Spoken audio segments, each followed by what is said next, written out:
And we are live. Guys, get the facts with Folan, episode 21.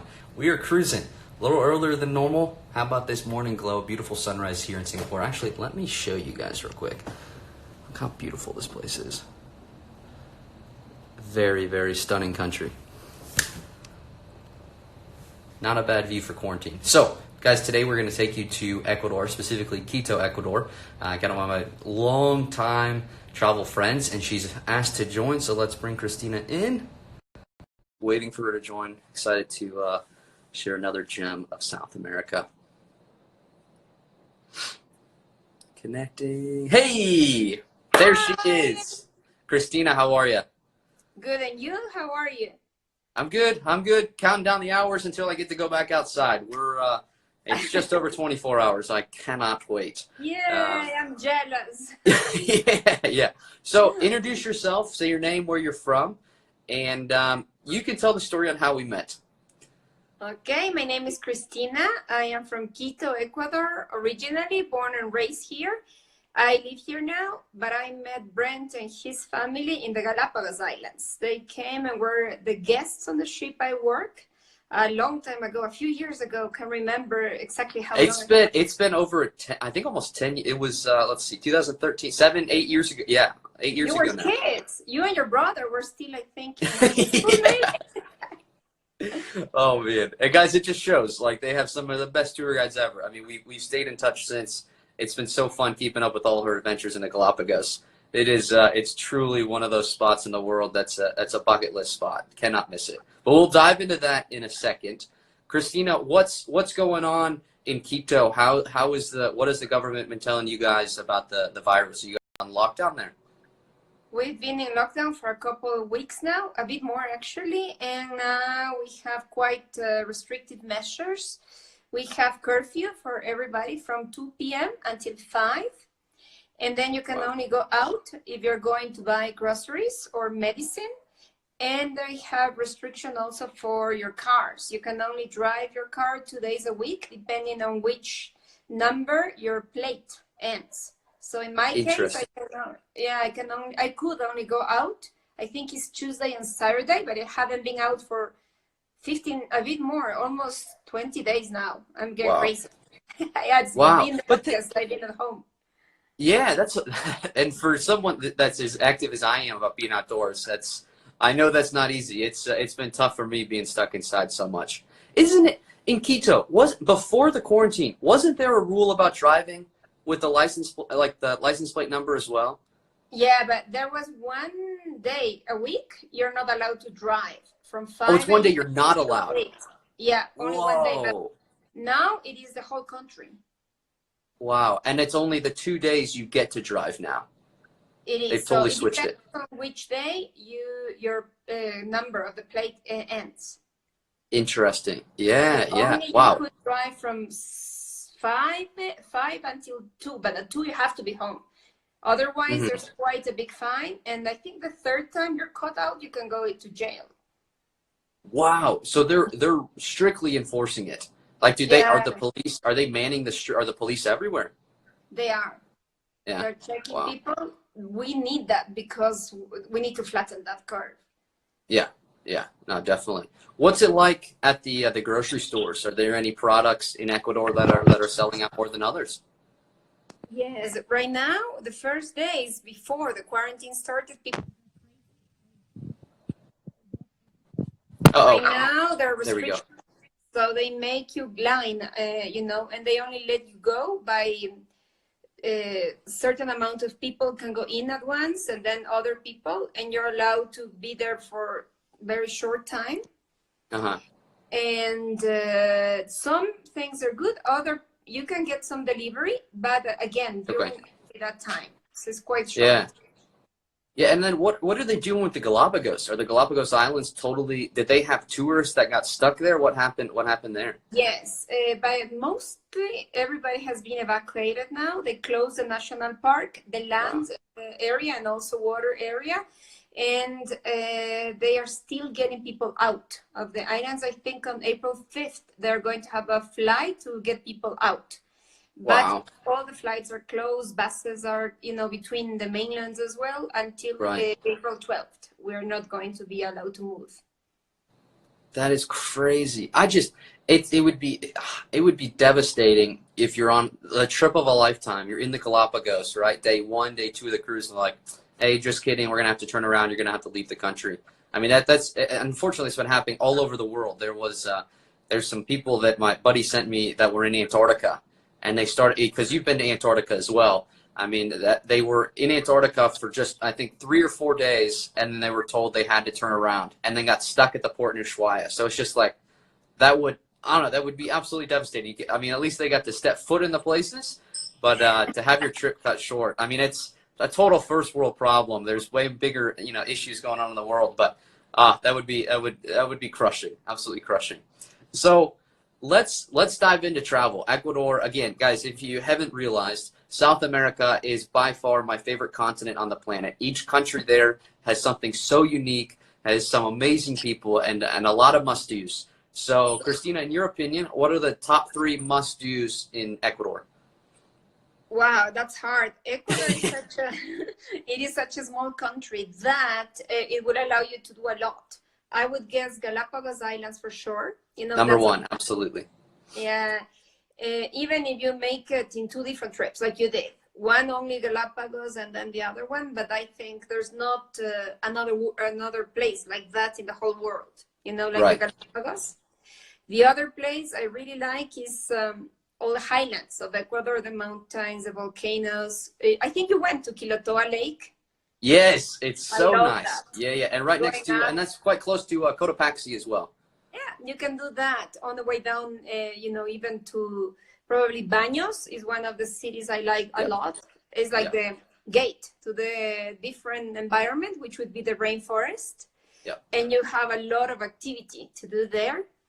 The Amazon, I don't think you've been to the Amazon rainforest. Not in Ecuador. I went in Colombia. I went to Leticia.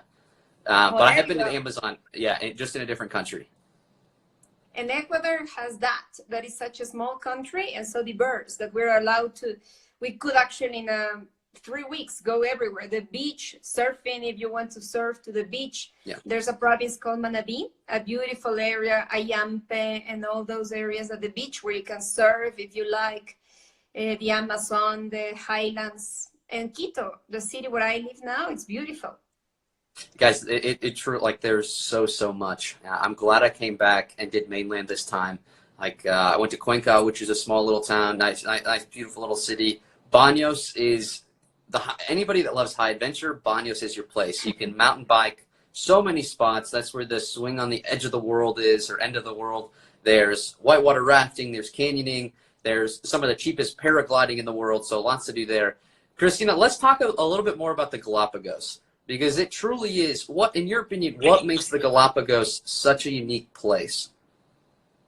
For me, I think it's like a little magic bubble. You go in and everything is so different. The animals are so tame. They're so happy to see people. We were wondering with some of my friends, guides, what they would be, thinking. Like, where did they go? You go and you can swim with sea lions and you can have penguins swimming next to you and turtles and walk. It's one of the few places. I don't think there's another place like that in the world. The other place I've been to that is a little similar, maybe South Georgia, but it's so cold. You're not allowed to swim. The Galapagos have that magic, that you can snorkel and you can have in one day a penguin and a sea lion, lots of fish and the turtles and whales, just magical. Hammerhead sharks, like guys, no joke. So growing up, I was 7 years old. There was a National Geographic's magazine about the Galapagos, and ever since then, that was like my number 1 spot in the world, just because I'm so obsessed with animals. I am happy to say it totally exceeded my expectations.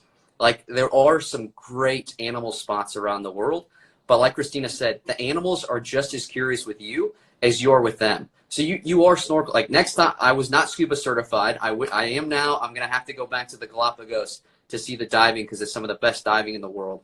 But the way those sea lions truly come to play with you, the penguins right next to you, even marine iguanas. Like these are iguanas that swim in the sea. You know, there's nothing like it. And yeah, I mean, if you know Charles Darwin, that's where he discovered, you know, the theory of evolution. So the Galapagos Islands, you're looking at one of the best tour guides ever. Definitely look up Cristina when you go, because it's just one of those places that you will not forget. I love it. I still look back on the photos I took, you know, 7, 8 years ago, and that was the trip that really sparked my love for traveling. That fueled my fire, and I knew that after that trip I really need to see the world. We just had a question. He goes, "How cheap is it to go to Galapagos?" There are different ways. There are cheaper ways to do it, right? I mean, you could stay on San Cristobal. You can fly there and stay there and do day trips, right? Still, it's not a cheap place. Right. It's not cheap. Correct. Cheap. Which, in a way, is kind of has a reason. It's a national park. You need to pay a fine, you know, that helps us protect the islands. Right. We need the tourists, but also you need to think, because it's an archipelago, those are islands, everything has to be brought from the mainland, and that's why it's not an easy, it's easy to get there, but it's not cheap. You can easily, you know, think it is too expensive, but I think it's completely worth it. Even if, for sure. You know, you're saying one of the you should do, mom and dad. I would suggest, even if you take a trip, you know, like a cruise, is a really good way to spend some couple days afterwards or before the cruise in town. It has a very different environment. People are so friendly, safe, good food, and you can just walk around and have a little bit of the feeling of how the town is like, and also go diving. But definitely, I wouldn't say it's a cheap trip. It is not going to be cheap. You are going to spend some money. Yeah. That is going to be probably one of the most expensive. I mean, I don't think it's as expensive. It would be interesting compared to Easter Island, but still, like, guys, it's worth the money. You know, the cheapest way to do it, well, the best way to do it, as Cristina said, do a live aboard. You'll be on a ship. Some of them are a week, some are 2 weeks. Like, the longer you're there, the more, you know, the more you can afford, the better, because you truly go to the remotes. That's where it gets special. That's where a lot of you'll get to spots that animals rarely have human contact, and that's when you get to really, really interact with them on their terms, which is even better. They choose to come to you. And like, we went in, I think it was March, end of March, so there were all the baby sea lions, very, very good time where all the pups are running around. So it's I mean, in your opinion, what's the best time to go, Cristina? Are there different seasons for it? Yes, I think the good thing is you can go there all year round. For me, I'm not such a fan of the heat. So actually, March is the hottest time, and it may rain. So for me, it's a little hot. I still prefer probably May, June, October, November. However, whenever I am, I enjoy it. You know, I think when you went, if you went in March, we make you wake up really early to avoid all the heat. And I'm not a morning person at all, but it pays off, you know. It does. It pays off. And you have a siesta. You always get a siesta in the afternoon after the amazing meals. So you catch up on that sleep. It's worth waking up early. Oh, guys, it's so good. The Galapagos, if you can't, it is so good. Like, you have to, if you go to South America, especially Ecuador, Galapagos is a must. Cristina, let's dive into to food in Ecuador. What's some of your favorite meals, some of the local dishes in Ecuador? Well, I don't know if you recall, I'm a vegetarian, which makes it a bit different because of my choices. But what I love, and probably you remember that of Ecuador, is that we have such a variety of fruit. You know, fresh vegetables, fresh fruit, that I love that. But one of my favorite meals, which is, we are all craving for it, is a soup called fanesca, which we make it's very Ecuadorian, and we make at the end of Easter. You know, and it symbolizes all the Lent. So it is a very thick soup that has, I think, 12 grains because of the 12 apostles. And it has a lot, and it's very rich soup. They make it usually with dry fish, with cod, but like for me, my mom and my aunt make the best one without it. But so all Ecuadorians are now like craving for it because it symbolizes, you know, the union, and we sit together. So we're just hoping this ends soon so we can have that. But also, if you go to the highlands, people love pork. They eat pork a lot. Did you eat the baked pork? In Cuenca. Oh my gosh. Yes, it was so nice. They had the massive baked pig just sitting out on a table all butchered up, and yeah, the crispy skin. Oh, it was so good. It was very, very, very good. And the other thing is that because we have all the regions, we have a lot of food from the coast, which, you know, if you like that kind of food, that would be really good, like ceviche. Our ceviche is very different than the Peruvian ceviche. So it is like a marinated fish. You can make it with shrimp, with octopus, all kind of, you know, ceviche. And we eat it with the plantains, the fried plantains. Or something that I love too is called patacón. You know, those tostones, which call them in other places. You cut them about the green plantain, like 2 centimeters. You fry it, you smash them, you get them out. Then you pass through hot water with salt, and then you fry them again, and they're crunchy. It's so good. Did you have that? I don't know if I don't recall. Maybe I did. I just didn't know the process of them being made. I mean, plantains are served with every meal, but I'm sure that's a specialty on that cooking process. Yeah. Yeah. I guess round 3 I'll be coming back, and I will be because I need to get to the Galapagos to scuba dive. We need to go right. Oh yeah. Are there any weird foods, any strange foods in your opinion in Ecuador? Uh-oh, we've lost your audio. Say that again. Can you hear me? Guinea pig. There we go. Guinea pig is something that, yeah. Or, you know, how you call that? The inside part of the cow, you know. Oh, like the stomach. The stomach, they do like a stew with that. Yes, I saw that. Yep.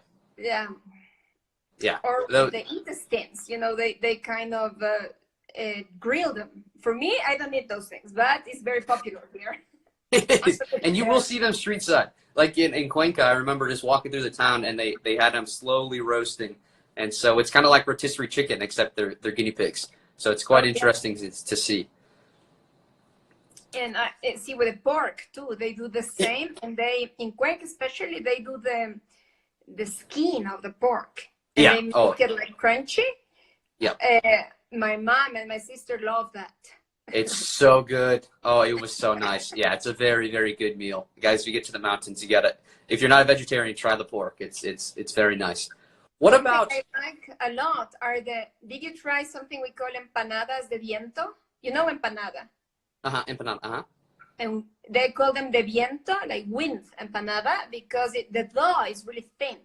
And when you fry it, it inflates, and it's like very thin, and it's crunchy, and it has cheese inside. So you bite it, and it melts. It's so good. Oh, that sounds amazing. Sugar on top, yeah. Is there a specific city you get that in, or is that found all across the country? Anytime, actually, in the market. You know, even in Galapagos, if you ever go in San Cristobal, they have a really clean, beautiful market to story. And there's a lady, her name is Angeles. She does really good ones, you know, in the market, very clean, very good. That's something that, you know, in Ecuador, for us, our main meal would be lunch. We don't have a big dinner. So for us, it would be like coffee and an empanada, you know, we have in the evening. Interesting. Yeah. Okay. Good to know. I didn't realize that, lunch was the biggest meal of the day. So what about stereotypes? Are there specific stereotypes of Ecuador that are true and that are false? From Ecuador specifically, I'm not so sure, but I would say from Latinos, you know, we are late maybe, which can be true in some cases. Not me, you know, I'm like, because I work in tourism. But not everybody's like that. But I would say we're fun, you know, we're like party, whatever you hear music, we start to dance, and very welcoming. I would say my grandmother used to say, just invite anybody, everybody's welcome. You know, mi casa es tu casa. And my grandmother used to say, just add some more water to the soup and there's food for everybody. Yeah, I love that. Yeah, you know, we're like, whatever, if you have 2 dishes, we can make 3. We are not going to say too formal, you know, in inviting people. We're no big deal. Yeah. Which I think is true. We're very welcoming and we are happy to have people. Oh, I totally agree. In your opinion, like, do you think people need to speak Spanish to visit Ecuador? Not necessarily. I would say it always helps, you know, if you know a little bit, because I think the interaction you have is something that people like. Definitely. It also depends where you go, but if you can, I think if you can try to learn, numbers and things like that, it would be better. But I Yep. think in the very touristic areas, you don't need to speak Yeah. Spanish. English would be okay. Yeah, I agree. It will make your experience so much better. You'll get so much more interaction. I mean, even the people running the small shops in the markets. It's just if you're able to study Spanish just for a bit. Luckily, in the United States, that's what I studied Spanish, or have enough to be conversational. And I think that's one of the reasons why it made my time in South America that much better. So, Cristina, what is your favorite thing about your country?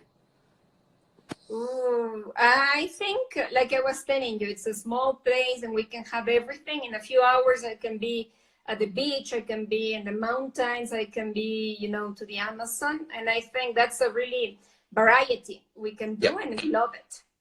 Yeah, no, I agree. There are so many options.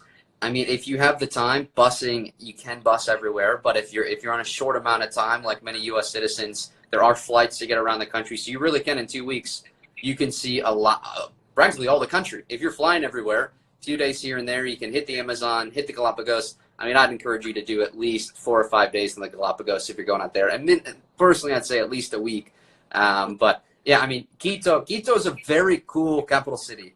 It is the right? Yeah, Quito is the capital, and it's massive. But they're like the city is in a valley, and so there's beautiful mountains that you can, if you want to take the teleférico, that you can take that up or even hike up. So there's, I mean, even the major cities have a lot to offer for you when you get to Ecuador. So yeah, I agree. There's so much to do in this what looks like a tiny country. All right, last question for you, Cristina. What's one fact about Ecuador that would surprise people? That you can be very high in the mountains. We are one of the highest, because of altitude, cities in the world. Mm-hmm. And I think that's not an easy thing all the time. It's kind of like hard to catch your breath and so. But Yeah. I think we have all the regions, great food. We have the Galapagos. So it's a small country that has a lot of surprises for everybody.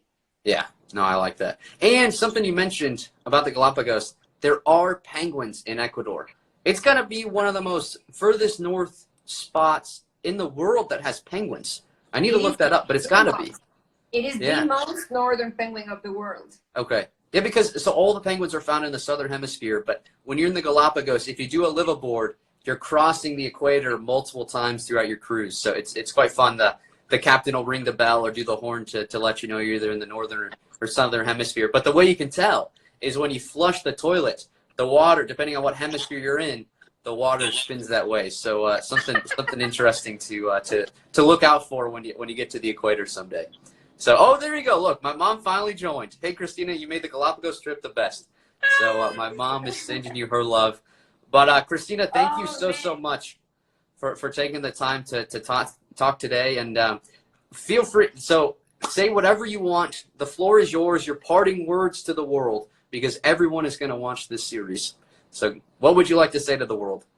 Oh, I would like to tell them that come back, come slowly. We're all going to get back into the world, and I think we should start little by little getting better, recycle a bit more, think a bit better about, better living conditions, but don't stop traveling. The world is so big. Come visit us. We need you. Ecuador is really nice place. The Galapagos are great.